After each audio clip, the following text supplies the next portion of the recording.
Place maintenant à la rubrique Astuces santé. La plaie est une lésion de la peau identifiée quand la continuité des tissus et la barrière cutanée sont rompues. Bon nombre de personnes utilisent de l'eau chaude pour panser la plaie. Est-ce une bonne pratique? Que faire? Que faire quand l'on a une blessure? Flora Alla nous en parle. Astuce de grand-mère, l'utilisation de l'eau chaude pour panser la plaie est monnaie courante dans la société africaine.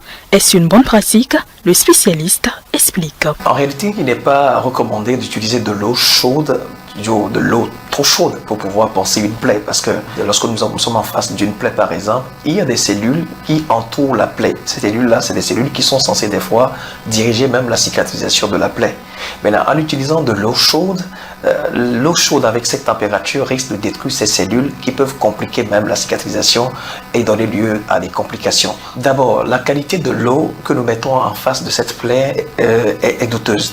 Parce que c'est une plaie ouverte, c'est les cellules qui sont déjà exposées. Donc du coup, prendre n'importe quelle eau contenant certaines bactéries par exemple, à la face de cette eau, la plaie exposée à cette eau par exemple, peut donner lieu à des complications, peut véhiculer des bactéries ou des parasites à l'intérieur de cette plaie et compliquer même la cicatrisation, donner lieu à des abcès locaux ou élargir cette plaie, donner des complications vasculaires même des plaies, pouvant aller même vers des gangrènes qui peuvent plus tard donner lieu à des amputations des membres. Au vu des complications qui peuvent découler de cette pratique, il est indispensable de maîtriser les gestes à proscrire et ce qu'il faut faire quand l'on a une plaie. En présence d'une plaie, il y a des gestes qu'il faut surtout éviter. Donc par exemple, il ne faut pas, d'abord comme on parle de l'eau chaude, il faut savoir comment prendre soin de cette plaie à ne pas l'exposer à l'eau de façon générale.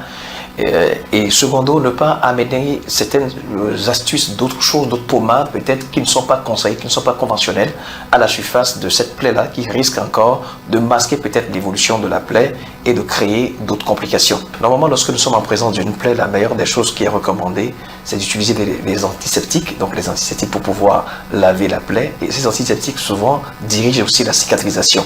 Donc après, recouvrir la plaie d'un bon pansement. Et notez bien également que lorsque vous serez en train de doucher, il faut tout faire pour que le pansement en place soit un pansement qui ne laisse pas passer l'eau.